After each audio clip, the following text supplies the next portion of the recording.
কবি হিসেবে ওনার শুরু হয়েছিল আমাদের দ্বিতীয় সন্তানকে আমরা যখন হারাই তখন থেকে আমাদের দুজনের যে একটা বেদনা তৈরি হয়, সেই বেদনা থেকে তার নিজস্ব একটা আলাদা একটা মানে কি বলবো কবিতার ভাব চলে আসে ওনার। আসলে উনি যেভাবে নিজের শিল্পকে কবিতাতে সৃষ্টি করেছেন সেটা আমি বলবো হয়তো বা সবার পক্ষে সম্ভব হয়ে ওঠে না।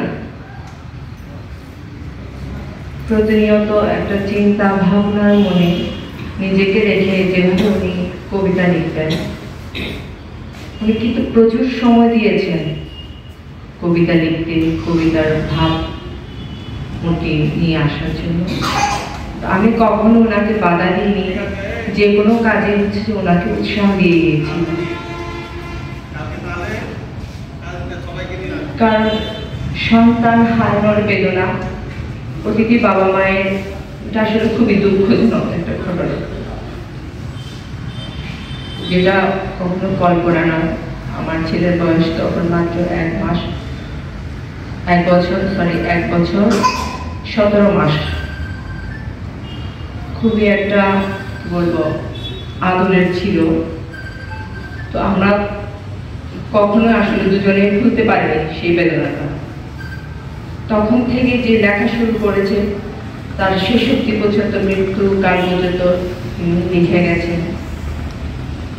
এমনকি কখনো কখনো আমাকে বলতো, আমি তো আগে থেকে কবিতা আবৃত্তি করতাম স্কুল লাইফ থেকে, আমাকে বলতো যে রেকর্ড করবো, তুমি আমার জন্য কবিতা একটা ইয়ে করে রেডি করে রেখে দিও। তো উনি মৃত্যুর আগে হচ্ছে যে আমি যেহেতু আমার আরেকটা বেবি আছে, ছোট বেবি, তো আমি বলেছিলাম যে একটা সময় করে আমরা রেকর্ড করে রাখবো, তুমি বরঞ্চ রেকর্ডটা তুমি আস্তে করে ছেড়ে দিও। কিন্তু ওটা হয়ে ওঠেনি। আমরা ওনাকে 26 তারিখ হারালাম। যে ক্ষতটা বলতে গেলে আজীবন থেকে যাবে। আমি আর বিশেষ কিছু আসলে বলতে চাই না। সবাইকে আবারও ধন্যবাদ। বইটি থেকে একটি আবৃত্তি করছি।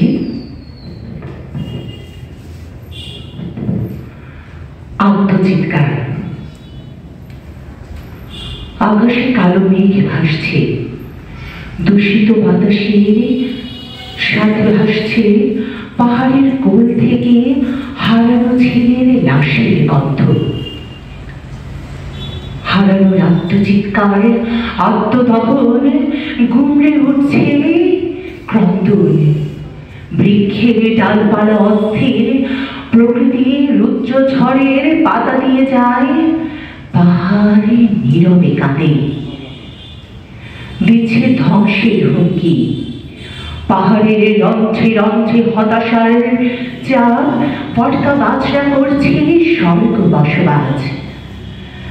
রাজনীতিতে দুর্নীতি, রক্তে জমাট বদ্ধ, যেমন পাহাড়ি জনপদের প্রতি বর্গ মাইলে চলছে হাহুতাশ, পরাধীনতার তীরে বিধে জল এনে দিতে পারো যদি হাতের মুঠোয়, ভালোবাসা দেব মন প্রাণ উজাড় করে। যদি তুমি মনের আকাশে তারা হও, আমি হব দূরবীন, আকাশের বুকে দূরবীন হয়ে দেখব তোমাকে। যদি তুমি দাও এক মুঠো ভালোবাসা, যদি তুমি আকাশের কালো মেঘ হও, আমি হব বর্ষার বৃষ্টিধারা। প্রয়াত কবি রিপন তালুকদারের রচিত কাব্যগ্রন্থের আজ ভীষণ পড়ছে মনে কবিতাকে। হঠাৎ কাল বৈশাখী ঝড়ের আঘাত ভেঙে চুরমার করে দিল এক পলকে সাজানো গুছানো সুখের সংসার। কষ্ট বাড়ে, স্মৃতি কত বেদনাময়, সেই দিন আসবে না ফিরে, যতই চাই না কেন, চাইলেও পাবো না ফিরে। বড় নির্দয় এই বাসভূমি, বড় নির্দয় ভগবান, আদরের বুকের ধনকে অকালে কেড়ে নিলে তুমি, সেই তো পুষ্পিত ফুল।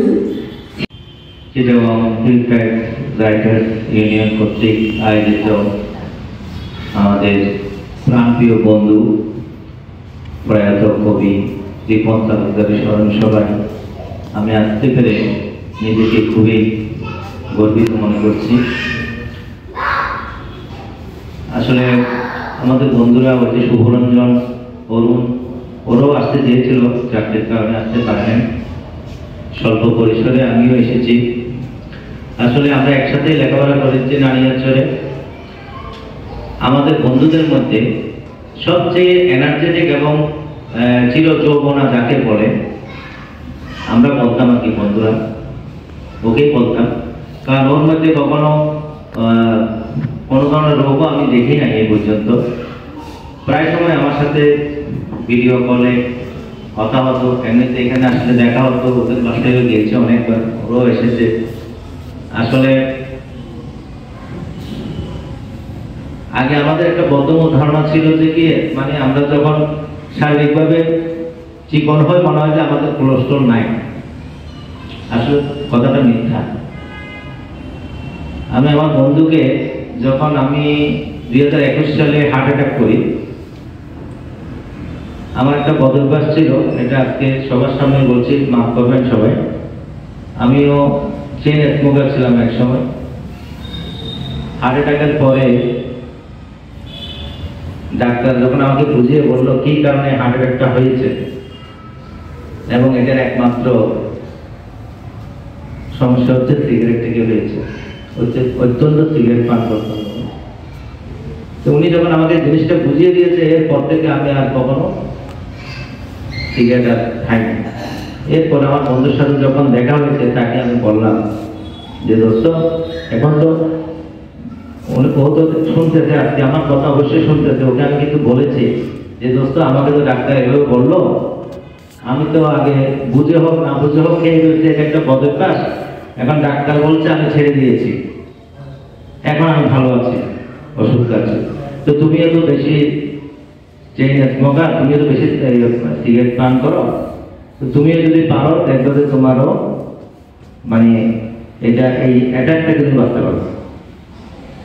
ওকে বলেছি, ও বলেছে আসলে আমি কিছু লিখতে গেলে যদি আমি না খাই, তখন আমার এটা ব্রেনের মধ্যে আসে না। ওর কথাটাই বলতেছে আর কি, আজকে ও শুনতেছে, তাই বলছি। তারপরেও তুমি চেষ্টা করে দেখো, মানুষের চেষ্টা করতে কিছু নয়। আমি এটা কাউকে উপদেশ দিচ্ছি না, এটা ওই যে ইসলাম ধর্মে হযরত মুহাম্মদ সাল্লাল্লাহু আলাইহি সাল্লাম একবার ওনার কাছে একজন একটা মা তার শিশুকে নিয়ে এসেছিল, এসে বললো যে মহানবীকে বললো যে আমার ছেলে বেশি গুড় খায়, আপনি একটু তাকে একটু বলে দেন না খাওয়ার জন্য। তখন মহানবী তাকে বললেন যে 3 দিন পরে আসেন। 3 দিন পরে আসলো। তারপর মহানবী বললো, তুমি ওর মাথায় হাত বুলিয়ে দিয়ে বললো, আর তুমি আর আজকে থেকে আর গুড় খেও না। তখন বাচ্চার মা বললো, এই কথাটা আপনি 3 দিন আগেও আমাকে বলতে পারতেন, শুধু শুধু আমাকে কষ্টটা দিলেন। বলতে না, 3 দিন আগে আমিও গুড় খেতাম, এখন আমি 3 দিন না খেয়ে প্র্যাকটিস করেছি। তার মানে ও নিজে না খেয়ে আরেকজনকে উপদেশ দিয়েছে। আমিও আগে সিগারেট খেয়েছিলাম, তখন আমি কাউকে কোনো উপদেশ দিই নাই, কিন্তু এখন সিগারেট ছেড়ে দেওয়ার পরে আমি অনেককেই বলি। আর রিপন নেই এবং রাঙামাটিতে সমসাময়িক যে মৃত্যুগুলো হয়েছে, আমার চোখে দেখা লিটন দা, আপনারা সবাই চিনেন, পরিচিত লেখার্সের টিচার লিটন দাও, এই একই কারণ, অতিরিক্ত স্মোকিং। আরেকটা দেখেছি পরশুরাম ফারুক ভাই, একই কেস। তো সেজন্য আমি আজকে রিপনের প্রয়াত বন্ধু রিপনের স্মরণ সভায় সবার কাছে করজোড়ে অনুরোধ করব, এটা অভ্যাসটা হয়ে থাকে অনেকের, বিশেষ করে সিগারেটটা, এটা একটা বদ অভ্যাস। তবে যদি পারেন এটা থেকে একটু মানে এই অভ্যাসটা আমাদের ত্যাগ করতে হবে। এটা করলে আমার যেহেতু পরিবার পরিজন, যেমন আমার বন্ধুর জন্য এতই খারাপ লাগে, এই যে ছোট ছোট বাচ্চা, হ্যাঁ, আর সে চলে গেল ওপারে, কিন্তু তার সৃষ্টিকর্ম এগুলো অতুলনীয়, প্রশংসনীয়।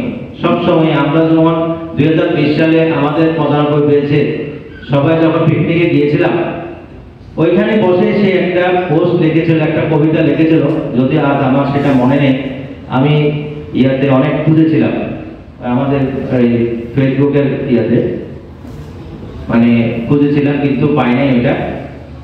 আসলে ওর অনেক সৃষ্টি যেগুলো হয়তো ছড়িয়ে ছিটিয়ে আছে বা অনেক জায়গায় লেখা আছে, হয়তো বুঝে কাজও আছে, হয়তো অনেক কিছু লেখা আছে যেগুলো হয়তো সংকলিত এখনো হয়নি, ওগুলো তো কালেকশন করে একটা বই বের করলো, আরো একটা বই ওর স্মরণে বের করা যাবে। ও এত কবিতা লিখতে, শব্দ প্রকাশ হয় না।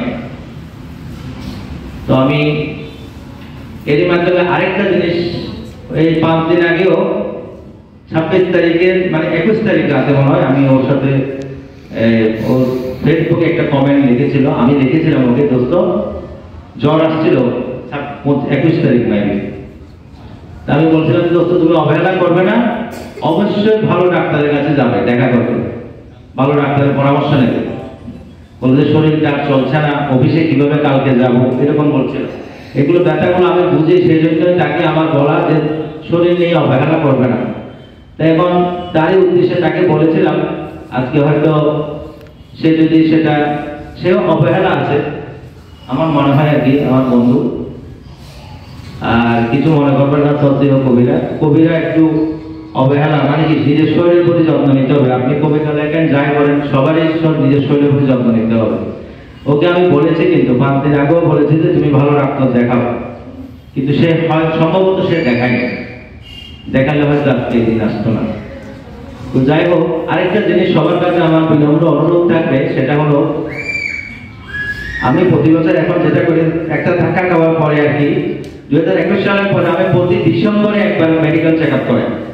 আমরা কিন্তু নিজেরা যতক্ষণ অসুস্থ না হয় ততক্ষণ মেডিকেলে যাই না। এটা আজকে কবির প্রসঙ্গে ভিন্ন কথা বলছি আর কি, যে নিজেকে ভালো রাখার জন্য আমরা অন্তত বছরে একবার, 2 বার না করলে একবার অন্তত মেডিকেল চেক আপটা করবো। পরিবারের সবার অন্তত 30-এর উপরে যাদের বয়স, তাদের অবশ্যই একবার মেডিকেল চেক আপ করা দরকার। তো আমার বন্ধু তার সৃষ্টকর্ম চির অম্লান হয়ে থাকুক, সবার মাঝে ছড়িয়ে যাক, এই প্রত্যাশায় আমার বক্তব্য শেষ করব। ধন্যবাদ, নমস্কার সবাই।